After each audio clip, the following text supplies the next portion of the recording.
A esta hora te conectas a una sola radio. Este es el sistema de emisoras Onda Digital en Colombia.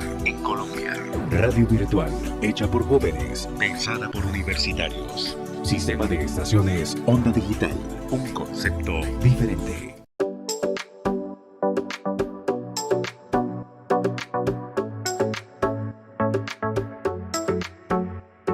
Bienvenidos a la sexta temporada de Rompecabezas, una serie podcast en temas de salud mental de la Universidad Cooperativa de Colombia.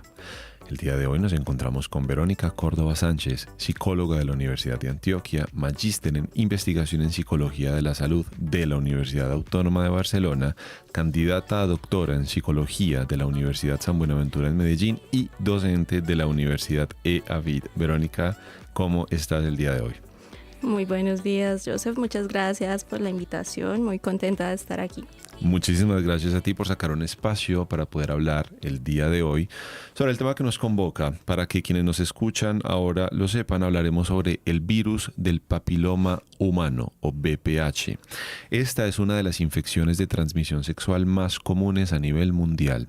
Se estima que aproximadamente el 80% de las personas sexualmente activas contraerán el VPH en algún momento de sus vidas, lo que es equivalente a 3 de cada 4 personas. Esta es una cifra bastante alta. En Colombia, la prevalencia de la infección por VPH es significativa, especialmente entre mujeres jóvenes, lo que subraya la importancia de las estrategias de prevención y concientización. El VPH además está asociado con diversas condiciones de salud, siendo el cáncer de cuello uterino una de las más graves. Según datos de la Organización Mundial de la Salud, el VPH es responsable de casi el 100% de los casos de cáncer cervical. Además puede causar otros tipos de cáncer como el orofaringe, ano y genitales, tanto en hombres como en mujeres. A pesar de la disponibilidad de vacunas efectivas contra el VPH, la reticencia a la vacunación es un desafío en Colombia. Algunos estudios publicados en la revista de medicina de la UPB y en la revista Vaccines analizaron las barreras y facilitadores para la vacunación contra el VPH en el país, identificando factores como la falta de información adecuada, mitos y creencias culturales que influyen en la decisión de vacunarse. Sin embargo, pues de esto ya nos podrás explicar más en un momento. Es crucial abordar estas barreras desde un enfoque interdisciplinario que considere tanto aspectos médicos como psicológicos y sociales para mejorar tasas de vacunación y, en última instancia, reducir incidencia de enfermedades relacionadas con el VPH. En este orden de ideas, Verónica, ¿podrías explicarnos con más detalle qué es realmente el virus del papiloma humano y cuáles son las principales formas de transmisión? Claro que sí. El virus del papiloma humano es una familia de aproximadamente 200 genotipos que se han identificado hasta el momento y son capaces de producir infecciones en la piel, en las mucosas, como en el ano, en la garganta y en los genitales. Y como mencionaste, es una infección de transmisión sexual muy común, es la más común de todas las infecciones de transmisión sexual y en algún momento de la vida la gran mayoría de las personas lo van a padecer. Se puede clasificar esa familia de los virus del papiloma humano en dos grandes grupos, los de alto riesgo u oncogénicos, que son los que pueden, como su nombre lo indica, generar el cáncer, y los de bajo riesgo que pueden causar las verrugas genitales y también verrugas en la piel, pero que no necesariamente van a conducir al cáncer. Las formas de transmisión son las relaciones sexuales, tanto las vaginales, anales, orales, el contacto piel a piel en la zona genital, el uso compartido de objetos sexuales entre personas que pueden estar infectadas y de una manera menos frecuente, pero que también es posible a través de la madre al hijo durante el momento del parto. ¿Cuáles son algunos de los síntomas principales o signos de alarma que una persona podría identificar para saber que tiene VPH, además de las verrugas que nos estabas comentando? Sí, de una forma quizá un poco sorprendente, el 90% de las infecciones con el virus del papiloma humano son asintomáticas. Es decir, la persona vive con el virus pero no lo sabe. Y la gran mayoría de estas infecciones se aclaran más o menos en 1 o 2 años sin que la persona pueda tener lesiones, pueda saber siquiera que lo tuvo. Entonces es una infección silenciosa y no puedes identificar viendo a los genitales de otra persona si lo tiene o no. Entonces eso es uno de sus peligros. Ya cuando sí hay síntomas, los de bajo riesgo, los síntomas que van a producir son las verrugas genitales que se pueden observar. Si están en la parte externa, con una inspección ocular; si están en la parte interna, por ejemplo, cuando las mujeres nos hacemos la citología, el profesional de la salud que la haga las puede observar. También, pues cuando ya estamos hablando de cáncer o precáncer, es más o menos el 5 o el 10% de los casos, entonces es posible tener ciertos síntomas. Por ejemplo, en las etapas tempranas del cáncer de cuello uterino pueden haber dolor pélvico, puede haber sangrados irregulares, puede haber como este tipo de malestar, o incluso también ciertos dolores al tener relaciones sexuales. Y si se trata de cáncer de tipo orofaríngeo, también se manifiesta en dolor, molestia persistente y dificultad para tragar. Qué interesante. Además de estos dos tipos de cáncer que acabas de mencionar, ¿cuáles son los más relacionados con el BPH? Y en el caso de Colombia, ¿qué nos dicen las estadísticas? Claro, bueno, tenemos que hay muchos tipos de cáncer, pero el principal es el cáncer de cuello uterino. Para el 2022 se reportaron 4.570 casos y 2.435 muertes. Ese es el más prevalente. También tenemos cáncer de ano, cáncer de pene, pero por ejemplo en el 2020 hubo 438 casos de cáncer de ano reportados y 104 muertes, de pene 550 casos y 162 muertes, y orofaringio 530 casos y 189 muertes. Sí, no porque no sean graves, pero si comparamos estas cifras, la cifra más elevada, más preocupante es la de cáncer de cuello uterino. Y también es preocupante porque este cáncer afecta a mujeres que están todavía en una etapa productiva de su vida, porque no es solo la muerte de ellas, sino la implicación que tiene para sus hijos, para sus familias e incluso a gran escala para la economía. Wow, es decir, esta es una situación realmente crítica. En ese orden de ideas, cuéntanos, ¿qué tan efectiva es la vacuna? ¿A qué edades se recomienda aplicarla? Y por cierto, ¿cómo está la cobertura en Colombia? Claro que sí. Bueno, la vacuna empieza a aplicar en el mundo en el 2006. Ya se han aplicado aproximadamente unas 500 millones de dosis, es decir, se ha aplicado muchísimo la vacuna y tiene un excelente perfil tanto de seguridad, es decir, que tiene muy bajos riesgos de efectos adversos para las personas y tiene una alta eficacia. Se considera que si la vacuna se aplica antes de la exposición a la infección por el virus del papiloma humano, puede llegar a tener un 90% de eficacia contra los virus que producen tanto el cáncer como las verrugas genitales. Se han hecho unos estudios, por ejemplo en Australia y en Escocia, donde ya hay cortes enteras de niñas y niños que fueron vacunados y no han presentado estas enfermedades ya cuando son grandes y cuando son adultos. Entonces, eso nos habla de una eficacia importante. Correcto. ¿Cuándo se recomienda aplicar? Y la estrategia está enfocada prioritariamente en los niños y niñas de 9 a 14 años. Sí, ese sería como el momento ideal, siendo lo más ideal entre lo más temprano posible cuando cumplen los 9 años. Okay. ¿Por qué en estas edades? De pronto se preguntarán, porque en estas edades es poco probable que los niños hayan iniciado la vida sexual, entonces no han tenido la exposición al virus. Ya cuando se ha tenido la exposición al virus, la vacuna sí reduce la efectividad, sí pasa del 90% a un 70%, a un 60%, entonces por eso es mejor indicarla en ese momento. En Colombia la vacunación pues se está haciendo principalmente en los colegios, los equipos de vacunación extramural visitan los colegios y desde octubre del año pasado se extiende el programa de vacunación para incluir niñas y niños desde 9 años hasta los 17 años. Sí, es decir, mientras son menores de edad, la vacuna es gratuita. Y además, unos avances en el conocimiento de la vacuna nos han indicado que una sola dosis es suficiente para crear esa protección contra el virus. Entonces, esto ha podido hacer que se amplíe bastante la posibilidad de cubrir a más población. Perfecto. Eso, pues, son muy buenas noticias. Si una persona ya tiene más de 18 años y quiere aplicársela, también lo puede hacer, pero va a tener ya un costo.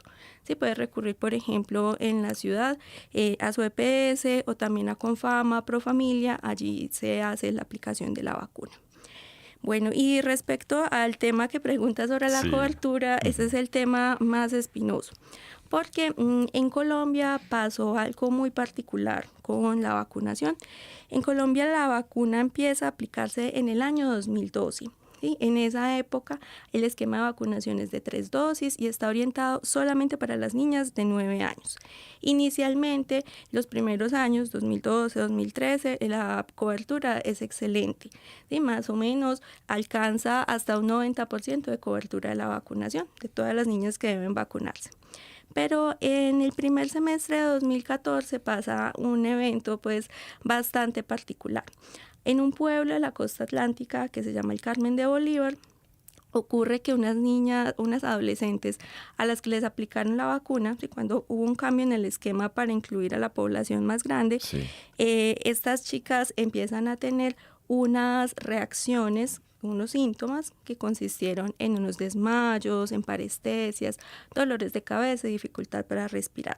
Entonces, como nuestra naturaleza siempre es culpar de las cosas que nos pasan a lo último que nos comimos, a lo último que consumimos, pues estas chicas y su familia empiezan a decir, no, lo que pasó es que me vacunaron. ¿Sí? Después de que me vacunaron, me empezaron estos síntomas.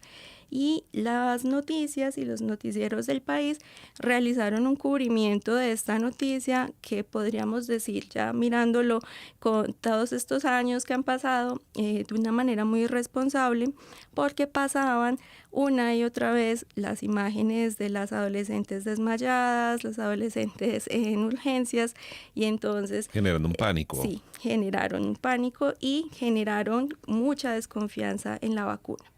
Y así como cubrieron todo este evento, no cubrieron de la misma manera cuando ya el Instituto Nacional de Salud hizo presencia, que la hizo, fue un poco tardía, pero la hizo, y explicó que realmente sí habían unos síntomas, sí había un malestar, pero no, la vacuna no era la causa biológica de esos síntomas.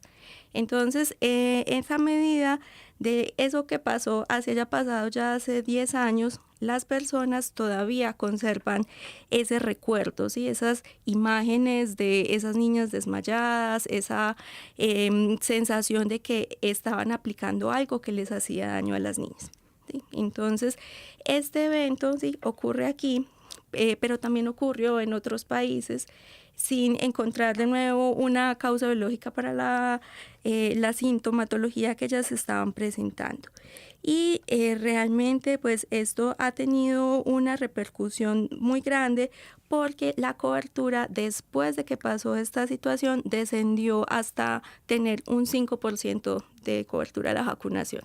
Sí, es un Drástico, desastre. un Sí. desastre total. Un desastre. Para la salud pública es un desastre, porque para evitar el cáncer se necesita alcanzar una cobertura al menos del 80%, ¿sí? En la población que puede ser afectada. Entonces pasar del 90 al 5 o 6% fue definitivamente algo pues, catastrófico. Cuando lo analizamos desde un punto de vista de la psicología de la salud, hoy en día, ¿qué factores pueden seguir contribuyendo a la reticencia en la población colombiana a aplicarse la vacuna? Sí, en los últimos años yo he participado en 2 investigaciones que se refieren a ese tema. ¿Sí? Entonces lo que hemos encontrado es que en Colombia la reticencia se atribuye en primer lugar a una falta de información sobre qué es el virus del papiloma humano, sobre la relación entre el virus del papiloma humano y el cáncer, porque justamente es una infección invisible, una infección que una vez aparece, pasan muchos años antes de que aparezcan síntomas o la misma enfermedad. Entonces, ese desconocimiento es una de ellas. Además, la percepción de que como es una infección de transmisión sexual, entonces eso no me va a dar a mí, no le va a dar a mis hijas, porque eso es algo que le pasa a la gente promiscua. Entonces, eso también es una barrera. También vamos a tener que hay una preocupación sobre la seguridad de las vacunas, ¿sí? A lo que ha contribuido el evento del Carmen de Bolívar y la asociación entre aplicar la vacunación y dar permiso a los niños o a las niñas de que inicien su vida sexual. Así como si te estoy aplicando una vacuna contra una infección de transmisión sexual, es porque efectivamente te estoy diciendo que está bien tener relaciones sexuales a temprana edad. Entonces, Correcto. esas han sido las barreras que hemos logrado identificar. Muy bien. Y en estas investigaciones de las que tú has hecho parte e incluso todas las que has podido conocer a lo largo de estos años en los que has trabajado en este tema, ¿cuál podría ser el impacto que el BPH puede tener en la salud mental de una persona? Sí, justo hace unos años el Grupo de Infección y Cáncer de la Universidad de Antioquia se realizó una investigación que miraba el impacto en la calidad de vida y el impacto psicosocial de ser diagnosticada con el virus del papiloma humano versus tener un resultado de una citología anormal.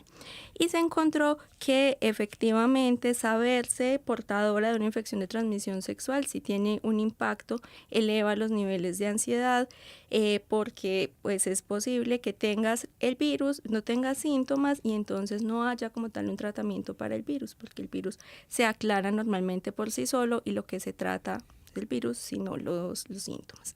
Claro. Entonces, esa es una de ellas. Y la otra situación es que de nuevo tendemos a culpar siempre a como lo último que tuvimos en relación con los síntomas, entonces hay una tendencia a culpar a la pareja actual.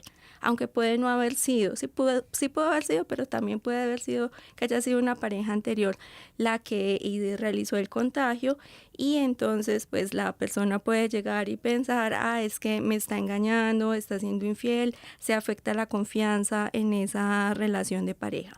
Entonces, pues es posible que eso también esté asociado con ese malestar, ese incremento en la ansiedad que puedan experimentar las personas que son diagnosticadas con el VPH. Perfecto. Creo que es bueno que aprovechemos el espacio para que nos cuentes entonces sobre tu tesis doctoral y cuál es esta intervención comportamental de la que se ha venido hablando, pensando como para generar mayor efectividad en el país en la vacunación. Claro. En el 2020, la Organización Mundial de la Salud, viendo este panorama tan desolador del cáncer de cuello uterino afectando a las mujeres y afectando sobre todo a las mujeres más pobres en el mundo, que se propuso que como es un cáncer del cual sabemos prácticamente todo, de dónde surge, cuál es su historia natural, cómo se previenen las etapas tempranas, cómo se detecta y cómo se trata cuando crea el cáncer. Entonces se propuso que ese cáncer hay que eliminarlo. ¿Sí? Y 193 países firmaron un acuerdo para lograr la eliminación del cáncer cervical como problema de salud pública. Y establecieron 3 pilares. Uno de ellos es alcanzar el 90% de cobertura en la vacunación. El otro es que las mujeres tengan acceso a un examen de alta precisión para detectar el cáncer. Y el tercero es que las mujeres que ya tengan precáncer o cáncer reciban el tratamiento adecuado, o sea, quirúrgico, quimioterapia. Y lo que estoy haciendo yo es un proyecto enfocado en la primera de esas estrategias, en el pilar de la vacunación. Entonces, en esa medida, mi tesis es un ensayo clínico comportamental. Yo diseñé una estrategia psicológica breve que se llama Superprotegidas y esa estrategia se le aplica a las niñas y adolescentes de 9 a 14 años, en este caso se hizo en el municipio de Envigado. La estrategia incluye pues, a la participante de menor de edad, pero también a su padre o cuidador principal y aquí se realizan una serie de intervenciones, un taller, unos mensajes de texto para los papás y la idea es que allí se modifiquen ciertas actitudes, se haga, digamos, acercamiento a que el comportamiento sea mucho más fácil de lograr, a que las personas accedan a vacunarse y se compara esta intervención con la intervención tradicional que hace la Secretaría de Salud, que es una intervención puramente educativa. Correcto. Y hasta el momento, pues nuestros resultados indican que es una intervención prometedora. Sí, y ha tenido también buena aceptabilidad por parte de los participantes. Qué interesante. Por cierto, cuéntanos un poco desde tu punto de vista cuál es el rol que pueden jugar las campañas de concientización precisamente en la promoción de vacunación y la prevención de la misma enfermedad. Claro que sí. Este 4 de marzo se celebra el Día de la Concientización para el virus del papiloma humano. Entonces estas campañas, así como pues en general los días en los que se hace alguna conmemoración sobre un problema de salud pública, busca varias cosas. En primer lugar, que la población se informe, ¿sí? Como despertar esa conciencia en la población. Además, reducir la desinformación, poder conversar sobre los mitos y no decir solamente eso no es cierto, sino explicar cuál es la realidad de las circunstancias. Y también se busca que se incremente la cobertura de la vacunación, especialmente en la población más joven, y que se haga el tamizaje en la población que ya ha podido ser expuesta a la enfermedad. También se busca con esto ejercer cierta presión para que se desarrollen políticas públicas, se financien los programas que permitan un acceso equitativo para todos los servicios de salud. Qué interesante. Y finalmente, ¿qué recomendaciones les darías a las personas que nos escuchan en este momento frente al tema que hemos hablado? Esa es una excelente pregunta porque creo que es justamente estos espacios la oportunidad para poder hacer eso. Entonces, la primera, si desde como el nivel más subjetivo, es que todos entendamos que el virus del papiloma humano no es una excepción, no es una cosa que le pasa a uno de cada muchas personas o a uno que tiene muchas parejas sexuales, sino que virtualmente todos estamos o estaremos con esa infección en algún momento de la vida. ¿Sí? Entonces, si entendemos eso, ya incrementamos nuestra percepción de susceptibilidad, ¿cierto? Entonces, si tenemos algo para prevenirlo, como es una vacuna, ¿sí? Y si tenemos hijos, sobrinos, estudiantes, tratar de promover esa vacunación, porque, como te digo, si es algo que todos vamos a tener y algunos tienen la posibilidad de prevenirlo, entonces aprovechar esa oportunidad. Ese es el mejor regalo que podemos ofrecerle a los más jóvenes, es verlo como un regalo de vida. La segunda recomendación es que, como muchos papás creen que dar la vacuna es dar permiso para iniciar la vida sexual, es mejor aplicarla cuando las niñas son más jóvenes. ¿Sí? Entonces, así los papás están más tranquilos porque entonces sabrán, bueno, mi niña es pequeña todavía, está en la primaria, entonces no la estoy incentivando a que tenga actividad sexual. Y vamos además a tener que pensemos que la vacuna, más que en el momento inmediato, que es una vacuna contra el VPH, sí, es una vacuna para el cáncer. ¿Sí? Pensémoslo así. ¿Sí? Incluso si el niño, excelente, claro, si el hijo es varón, ¿sí? No lo piense solamente como que es que es muy poco probable que le dé cáncer de pene o cáncer de ano, pero piense también en si el niño, cuando ya sea hombre, va a tener una pareja y esta pareja es mujer, entonces es posible también proteger a esa otra pareja, ¿sí? Verlo ya no solo como una decisión individual, sino una decisión que ayuda en general a la salud pública. La tercera recomendación es para las instituciones educativas. Como en muchos municipios, la Secretaría de Salud envía a un grupo de vacunación extramural a que vaya y visite a los colegios, entonces la recomendación es que les colaboremos. ¿Sí? Yo sé que en los colegios se hacen muchas campañas, se hacen muchísimas actividades y los profes a veces somos como un poco renuentes a dejar salir a los chicos, a que nos interrumpan las clases, pero esto es fundamental. ¿Sí? Las clases son muy importantes, pero también la salud es fundamental. Claro. ¿Sí? Y no es pensando en los niños de ahora, sino en que esos niños van a ser adultos. Entonces, ayudar a los equipos de vacunación, no solamente como pues permitiendo que los niños vayan y se hagan la vacuna, sino que los papás tienen comunicación con los profes muchas veces.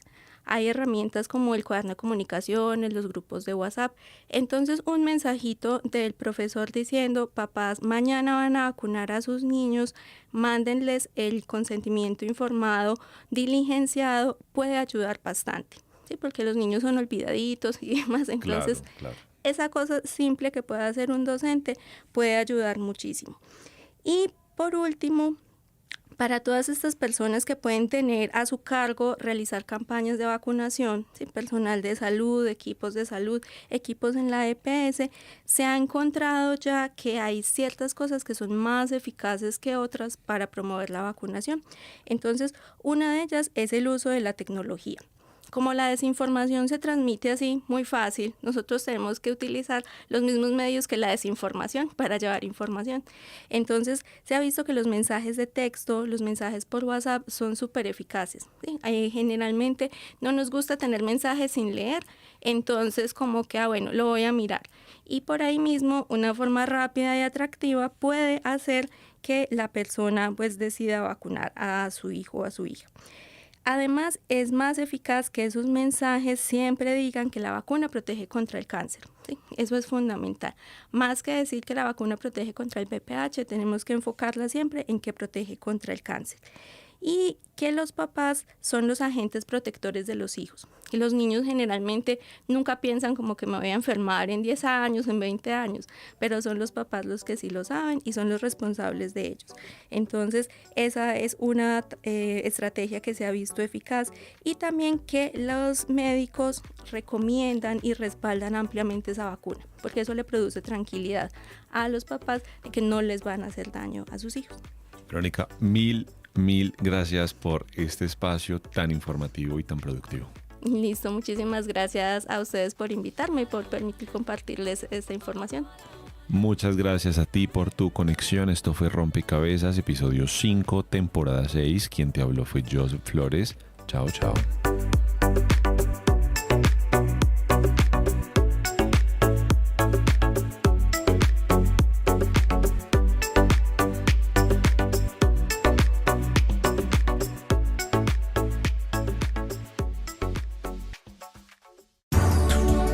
A esta hora te conectas a una sola radio. Este es el sistema de emisoras Onda Digital en Colombia. Radio virtual, hecha por jóvenes, pensada por universitarios. Sistema de estaciones Onda Digital, un concepto diferente. A esta hora te conectas a una sola radio. Este es el sistema de emisoras Onda Digital en Colombia.